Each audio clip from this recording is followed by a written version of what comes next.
Assalamualaikum warahmatullahi wabarakatuh. Kami dari kelompok pertama akan menyampaikan materi tentang penilaian taksonomi Bloom, aspek afektif dan juga psikomotorik. Kelompok kami beranggotakan 5 orang. Yang pertama yaitu Inayatun Nikmah, yang kedua Aizatun Nikmah, yang ketiga Dita Sulistiani, yang keempat Lailatun Nasihah, yang kelima Khairunnisa. Sebelumnya, perkenalkan dulu, nama saya Aizatun Nikmah, NIM belakang 44. Langsung saja ya, taksonomi Bloom, aspek afektif menurut Carl Wolf dan juga Masia pada tahun 1964 bahwa afektif itu merupakan sesuatu yang berhubungan dengan hal-hal yang emosional, seperti perasaan, nilai-nilai, apresiasi, antusiasme, motivasi, dan juga sikap. Dengan demikian, afektif itu bisa dimaknai dengan sebuah kepribadian karena berkaitan dengan perasaan dan juga nilai-nilai yang melekat. Hierarki taksonomi Bloom, aspek afektif itu ada 5 tahap. Yang pertama yaitu menerima atau receiving, misalnya mendengarkan, memperhatikan, dan juga menunjukkan rasa ingin tahu. Yang kedua yaitu menanggapi atau responding, misalnya yaitu merespon, melakukan, melaksanakan, dan juga menunjukkan. Yang ketiga yaitu menilai atau valuing, misalnya yaitu mengusulkan, memilih, menghargai, dan juga memberikan ide.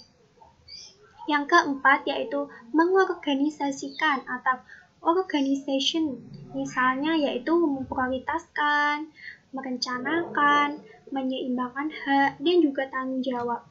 Yang kelima yaitu menghayati nilai atau memiliki karakter, internalization values characterization, misalnya membiasakan, membudidaya, dan juga menghayati.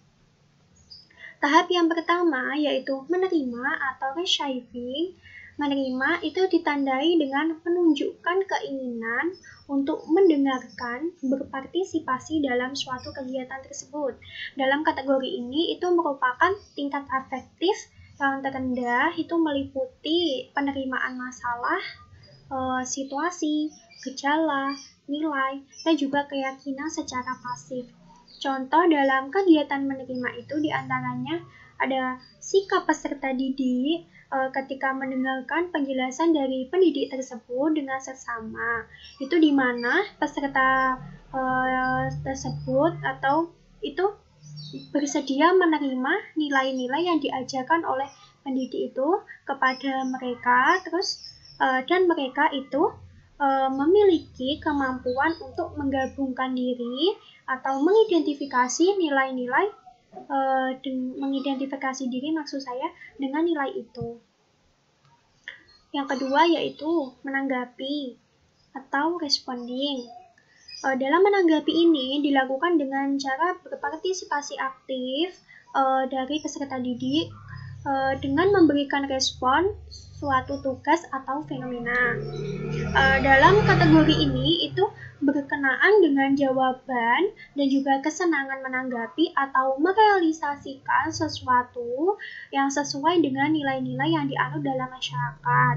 Contoh dalam kegiatan menanggapi ini itu diantaranya itu menyerahkan laporan tugas tepat pada waktunya. Selanjutnya akan disampaikan oleh Mbak Ina. Lanjutkan penjelasan dari Mbak Ai yang tahapan ketiga yaitu menilai atau valuing. Nah, di sini adalah menilai didasarkan pada internalisasi seperangkat nilai-nilai yang ditentukan pada suatu tingkah laku, fenomena, dan juga objek. Pada kategori ini itu berkenaan memberikan nilai, penghargaan, dan juga kepercayaan terhadap suatu gejala atau stimulus tertentu. Peserta didik tidak hanya menerima, tetapi dia mampu memberikan penilaian fenomena itu baik ataukah buruk. Nah, contoh kegiatan menilai itu diantaranya menunjukkan kemampuan untuk memecahkan masalah, mengusulkan upaya dalam perbaikan sosial. Misalkan seorang guru memberikan suatu informasi, suatu permasalahan bahwa pembelajaran online itu banyak peserta atau murid murid itu yang tidak hadir dalam pembelajaran online. Nah, ketika pada tahap menerima, si peserta didik akan mendengarkan informasi yang diberikan oleh gurunya tersebut. Nah, pada tahapan selanjutnya menanggapi, dia akan menunjukkan dirinya untuk berpartisipasi dalam diskusi. Dia akan muncul pertanyaan, mengapa hal tersebut dapat terjadi. Misalkan muncul pertanyaan seperti itu, berarti dia udah masuk kepada tingkatan yang kedua. Nah, misalkan penyebabnya itu karena signalnya tidak bagus, misalkan seperti itu, terkendala oleh signal seperti itu. Nah, pada tahap ketiga, ketika dia mencapai pada tahapan ketiga, dia itu mampu memberikan nilai, mampu menilai kira-kira adanya ketidakhadiran itu termasuk suatu hal yang tidak disiplin, ada kendala seperti itu. Nah, dia mampu menilai itu. Nah, berarti itu kurang baik ketika dia bisa menilai seperti itu. Nah, pada contoh kegiatannya, dia memiliki rasa untuk memecahkan masalah atau mengusulkan upaya. Misalkan dia mengusulkan seperti ini, misalkan si anak peserta didik itu melihat sekitarnya kartu perdana apa yang kira-kira mendukung untuk pembelajaran gitu. Terus usulan yang kedua, misalkan dia berikan usul ke tempat yang dimana tempat itu bagus signalnya ketika pembelajaran, misalkan dia mengusulkan seperti itu. Nah, dia di situ udah masuk ke tahap yang ketiga, yaitu menilai. Nah, selanjutnya tahapan yang keempat, yaitu mengorganisasikan atau organizing. Nah, tahapan mengorganisasikan itu merupakan tahapan pengaturan diri dengan yang tahapan ketiga, yaitu menilai atau valuing. Nah, di sini adalah menilai didasarkan pada internalisasi seperangkat nilai-nilai yang ditentukan pada suatu tingkah laku, fenomena, dan juga objek. Pada kategori ini itu berkenaan memberikan nilai, penghargaan, dan juga kepercayaan terhadap suatu gejala atau stimulus tertentu. Peserta didik tidak hanya menerima, tetapi dia mampu memberikan penilaian fenomena itu baik ataukah buruk. Nah, contoh kegiatan menilai itu diantaranya menunjukkan kemampuan untuk memecahkan masalah, mengusulkan upaya dalam perbaikan sosial. Misalkan seorang guru memberikan suatu informasi, suatu permasalahan bahwa pembelajaran online itu banyak peserta atau murid itu yang tidak hadir dalam pembelajaran online. Nah, ketika pada tahap menerima, si peserta didik akan mendengarkan informasi yang diberikan oleh gurunya tersebut. Nah, pada tahapan selanjutnya menanggapi, dia akan menunjukkan dirinya untuk berpartisipasi dalam diskusi. Dia akan muncul pertanyaan, mengapa hal tersebut dapat terjadi. Misalkan muncul pertanyaan seperti itu, berarti dia udah masuk kepada tingkatan yang kedua. Nah, misalkan penyebabnya itu karena signalnya tidak bagus, misalkan seperti itu, terkendala oleh signal seperti itu. Nah, pada tahap ketiga, ketika dia mencapai pada tahapan ketiga, dia itu mampu memberikan nilai, mampu menilai kira-kira adanya ketidakhadiran itu termasuk suatu hal yang tidak disiplin, ada kendala seperti itu. Nah, dia mampu menilai itu. Nah, berarti itu kurang baik ketika dia bisa menilai seperti itu. Nah, pada contoh kegiatannya, dia memiliki rasa untuk memecahkan masalah atau mengusulkan upaya. Misalkan dia mengusulkan seperti ini, misalkan si anak peserta didik itu melihat sekitarnya kartu perdana apa yang kira-kira mendukung untuk pembelajaran gitu. Terus usulan yang kedua, misalkan dia berikan usul ke tempat yang dimana tempat itu bagus signalnya ketika pembelajaran, misalkan dia mengusulkan seperti itu. Nah, dia di situ udah masuk ke tahap yang ketiga, yaitu menilai. Nah, selanjutnya tahapan yang keempat, yaitu mengorganisasikan atau organizing. Nah, tahapan mengorganisasikan itu merupakan tahapan pengaturan diri dengan. Nah, selanjutnya tahapan yang keempat, yaitu mengorganisasikan atau organizing. Nah, tahapan mengorganisasikan itu merupakan tahapan pengaturan diri dengan cara membandingkan antar nilai, membentuk suatu sistem nilai, dan menyelesaikan konflik untuk membentuk sebuah sistem nilai yang konsisten. Nah, pada kategori ini, peserta didik memantapkan prioritas nilai-nilai yang telah dimiliki. Nah, misalkan tadi pada permasalahan tadi berlanjut, misalkan pada tahap organizing itu dia dihadapkan, misalkan dia tadi memilih untuk pergi ke suatu tempat di mana tempat itu signalnya bagus, karena di situ dia tahu bahwa tanggung jawab belajar itu memang harus dipenuhi. Nah, dia mengusahakan bagaimana dia memenuhi tanggung jawabnya itu. Nah, maka dari itu dia mencari tempat yang bagus signalnya, karena kartu perdana di situ juga semuanya kurang bagus, misalkan seperti itu. Nah, tahapan organizing itu dia disuruh memilih atau memprioritaskan, misalkan di dua tempat itu yang satu tempatnya dekat tetapi signalnya kurang bagus, yang satu tempatnya jauh tapi signalnya bagus, misalkan seperti itu. Nah, dia tahu bahwa dia akan misalkan si siswa itu tahu akan presentasi, nah dia butuh kelancaran dalam presentasi, maka dari itu dia mungkin akan memilih tempat yang jauh namun signalnya bagus untuk mendukung pembelajaran itu tadi. Nah, pada waktu bersamaan dia juga ada rapat OSIS, misalkan seperti itu. Nah, dia pun juga akan memberikan kabar jauh-jauh hari kepada teman-teman OSISnya untuk dia izin seperti itu, karena saya ada presentasi, mungkin saya nanti akan ikut gabung ataukah menyimak nanti setelah saya presentasi. Nah, dia pun juga akan memberikan izin kepada orang tuanya ya. Di sini ada keluarga ya. Dia akan memberikan dia akan izin kepada orang tuanya untuk pergi ke suatu tempat di mana agak jauh tapi untuk kepentingan pembelajaran, yaitu presentasi itu tadi. Nah, berarti dia menjaga keseimbangan antara hak dan tanggung jawabnya, antara hak untuk belajar, organisasi, keluarga, dan juga tanggung jawab dia untuk presentasi seperti itu. Nah, selanjutnya masuk ke tahap yang tertinggi, yaitu menghayati nilai atau memiliki karakter. Nah, tahapan ini itu sangat-sangat penting dalam aspek afektif gitu. Tahapan ini memiliki karakter atau pembentukan karakter. Selanjutnya masuk ke tahap yang tertinggi, yaitu menghayati nilai atau memiliki karakter. Nah, tahapan ini itu sangat-sangat penting dalam aspek afektif gitu. Tahapan ini memiliki karakter atau pembentukan karakter, memiliki keterkaitan dengan sistem nilai untuk mempengaruhi tingkah laku. Nah, dapat dilakukan melalui pembiasaan atau konsisten yang dapat diprediksi melalui pembelajaran. Pada tingkatan ini, nilai-nilai yang telah dimiliki seseorang itu mempengaruhi pola kepribadian dan tingkah lakunya. Misalkan dia tadi sudah tahu akan sebuah tanggung jawab, dia tahu akan pentingnya disiplin, dia tahu untuk bagaimana mengatur dan mengkondisikannya.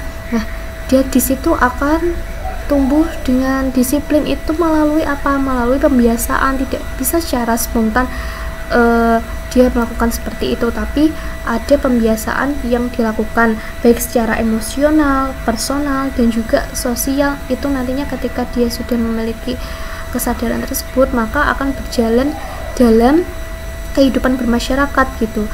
Contohnya di sini adalah menunjukkan kemandirian dalam bekerja, kerjasama dalam kelompok, dalam menyelesaikan masalah, dan menunjukkan komitmen profesional. Nah, di masyarakat pun dia akan tetap disiplin, tidak hanya di pembelajaran saja dia akan menerapkan disiplin, tapi dia juga di masyarakat dalam bekerja, misalkan di masa depannya dia pun akan menerapkan disiplin karena dia sudah terbiasa melakukan hal-hal tersebut. Nah, seperti itu. Selanjutnya, kata kerja operasional aspek afektif. Nah, ada 5 tahapan itu. Nah, kata kerjanya itu seperti yang ada di samping ya. Menerima, mendengarkan, perhatikan, terus menanggapi itu merespon, melaksanakan, terus menilai itu mengusulkan, memberikan ide, terus yang keempat mengorganisasikan itu merencanakan, menyeimbangkan hak dan tanggung jawab. Yang nomor 5 itu mengamalkan atau membiasakan budaya dan menghayati. Nah, tahap yang kelima itu sangat penting sekali, yaitu tercapainya aspek afektif itu ketika telah memenuhi 5 itu dan bisa mengamalkan apa yang telah dia dapat. Dia bisa menerima, dia bisa menilai, dan dia bisa memposisikan dirinya, kemudian dia mengamalkan dalam kehidupan sehari-harinya. Nah, suatu hierarki aspek afektif itu memiliki makna bahwa pembentukan sikap itu dipengaruhi oleh proses dalam diri yang di situ juga. Nah, suatu hierarki aspek afektif itu memiliki makna bahwa pembentukan sikap itu dipengaruhi oleh proses dalam diri yang di situ juga mempengaruhi dari lingkungan sekitar, lingkungan sekolah, lingkungan keluarga. Itu juga mempengaruhi dalam sikap atau kepribadian anak gitu. Jadi jika mengharapkan peserta didik itu untuk disiplin, maka peserta didik itu harus memiliki keinginan untuk disiplin terlebih dahulu. Nah, kita sebagai guru, calon guru ya, itu bertugas untuk memotivasi dan juga menjadi fasilitator bagi peserta didik kita untuk mengajarkan sikap kerjasama dan juga disiplin, membimbing dan juga mengarahkan mereka untuk melakukan hal-hal tersebut. Nah, suatu ilmu itu tidak akan berjalan dengan baik tanpa adanya attitude atau sikap kepribadian yang baik. Jadi kedua hal tersebut sangat beriringan, yaitu dia punya ilmu, dia punya adab, maka dia akan baik dimanapun saja. Ilmu saja tapi dia tidak bisa mengamalkan, dia pun kurang baik dalam pandangan masyarakat. Tapi kalau dia punya kedua-duanya, dia akan menjadi insan yang kamil dan juga insan yang teratur dalam bermasyarakat, seperti itu. Nah, itu tadi adalah penjelasan kami dari taksonomi belum aspek afektif. Selanjutnya taksonomi belum aspek psikomotorik akan dilanjutkan oleh selanjutnya. Baik, di sini saya akan menjelaskan tentang taksonomi Bloom dalam aspek psikomotorik. Bloom sendiri berpendapat bahwa taksonomi dalam aspek psikomotorik dimaknai sebagai proses pembelajaran suatu keterampilan yang bersifat motorik dalam memperhatikan aspek psikologis. Taksonomi Bloom dalam aspek psikomotorik meliputi gerakan fisik, koordinasi, meniru, menggunakan berbagai keterampilan motorik. Perkembangan keterampilan ini diukur dalam hal kecepatan, ketepatan, jarak, prosedur, dan teknik pelaksanaan. Nah, maka di sini guru itu perlu menguatkan pembelajaran yang berorientasi pada aspek psikomotorik, karena hampir semua pembelajaran itu memiliki potensi pengembangan di aspek psikomotorik. Contoh pembelajaran yang membutuhkan keterampilan di sini contohnya ada praktik, kemudian berbicara, membaca, dan lain sebagainya. Nah, menurut pandangan Bloom, peserta didik itu tidak cukup sekedar bisa praktik atau membaca, akan tetapi perlu pengembangan keterampilan praktek atau membaca tadi itu secara berjenjang sehingga memiliki keahlian yang baik. Nah, di sini contohnya ada cara praktek wudhu dan cara pengamatan dengan mikroskop. Kemudian hierarki aspek psikomotorik taksonomi Bloom sendiri itu ada 6 tahap, dari tahap dasar sampai tahap akhir. Tahapan yang pertama yaitu persepsi atau perception. Di sini menggunakan isyarat sensorik untuk memadukan aktivitas motorik. Kemudian ada persiapan atau set. Di sini siap mengambil langkah untuk melakukan sebuah tugas. Kemudian ada pembimbingan atau guided response. Di sini ada pembelajaran awal pada keterampilan, kemudian terampil dasar atau mekanisme. Di sini mulai terampil dan percaya diri. Kemudian ahli atau expert. Di sini itu sudah mahir dan bisa bekerja cepat, akurat, dan terkoordinasi. Kemudian ada mengadaptasikan atau adaptation. Di sini itu melakukan perkembangan dan modifikasi sesuai persyaratan khusus. Kemudian yang terakhir ada mengkreasikan atau origination. Di sini itu membuat pola gerakan baru agar sesuai dengan situasi tertentu. Kemudian yang pertama ada persepsi atau perception. Di tahap ini itu berupa kemampuan menggunakan isyarat sensorik untuk memadukan aktivitas motorik. Contohnya dalam cara berwudu tadi, di sini itu tahapannya memperhatikan cara dan tahapan dalam berwudu. Jadi awalnya akan memperhatikan bagaimana cara-caranya. Kemudian yang pengamatan mikroskop tadi, itu di sini memperhatikan gerakan tangan dalam memperkecil, memperbesar, atau menggeser-geser dalam proses pengamatan dengan mikroskop. Jadi di tahap ini itu bisa dinamakan tahap untuk memperhatikan bagaimana cara-cara, bagaimana langkah-langkahnya. Kemudian ada tahap persiapan. Setelah tahap pertama ini tahap kedua persiapan atau set. Nah, di tahap ini itu berupa menunjukkan kesiapan untuk mengambil langkah tindakan dalam melakukan sebuah tugas. Nah, peserta didik di sini diharap paham langkah-langkah dalam suatu keahlian. Contohnya diisi ini persiapan dalam melakukan praktek wudu. Nah, tadi kan sudah melakukan pengamatan. Kemudian yang kedua persiapan. Nah, di persiapan ini peserta didik itu diharap paham langkah-langkahnya tadi apa.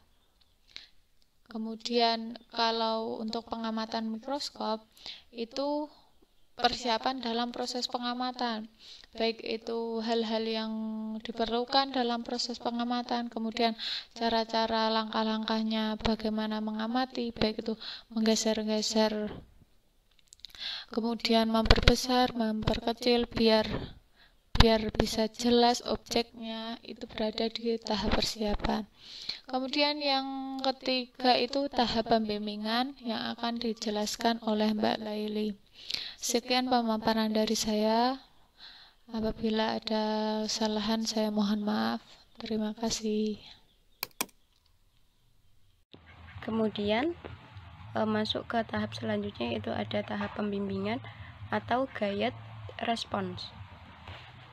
Tahap pembimbingan sendiri merupakan pembelajaran awal pada keterampilan yang memiliki 3 tahapan, yaitu pertama, meniru, mencoba, dan kemudian hasilnya akan berhasil atau gagal. Jadi ada 3 tahapan, yaitu meniru, mencoba, berhasil atau gagal.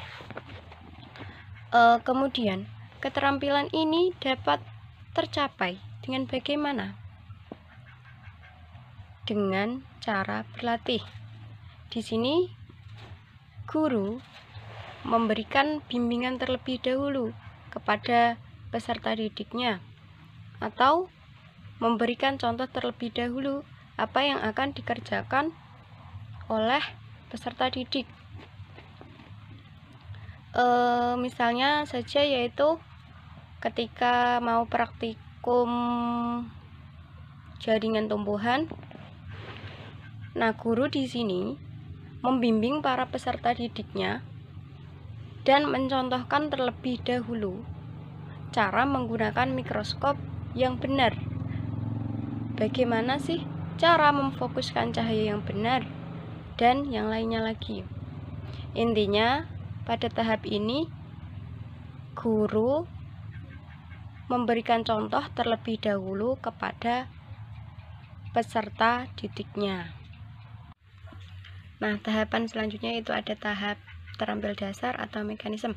Tahap terampil dasar itu sendiri dapat diartikan sebagai tahap menengah dalam mempelajari suatu keterampilan.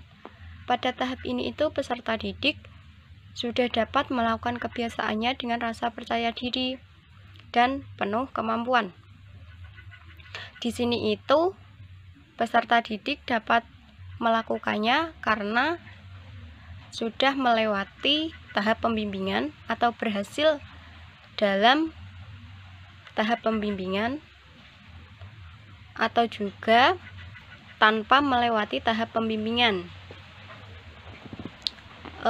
Contohnya tadi kan penggunaan mikroskop yang tanpa melewati tahap pembimbingan. Misalnya peserta didik itu sudah membuka dahulu bagaimana cara penggunaan mikroskop. Misalnya membuka di YouTube atau di video yang lain. Dia mempelajari lewat situ, dan ketika guru menyuruh untuk praktikum, maka peserta didik itu sudah percaya diri, sudah memiliki kemampuan untuk menggunakan mikroskop karena sudah mempelajarinya terlebih dahulu lewat YouTube tadi. Atau yang berhasil melewati tahap pembimbingan. Setelah melewati tahap pembimbingan, peserta didik sudah bisa mengoperasikan mikroskop itu sendiri. Jadi, ketika guru menyuruh untuk praktikum lagi, peserta didik itu sudah memiliki rasa percaya diri dan memiliki kemampuan untuk menggunakan mikroskop. Jadi, dia langsung mengoperasikan mikroskopnya. Selanjutnya itu ada tahap merespon tindakan kompleks atau ahli. Tahap ahli ini merupakan tindakan keterampilan yang melibatkan pola gerakan kompleks atau sempurna, atau bisa dikatakan sudah ahli.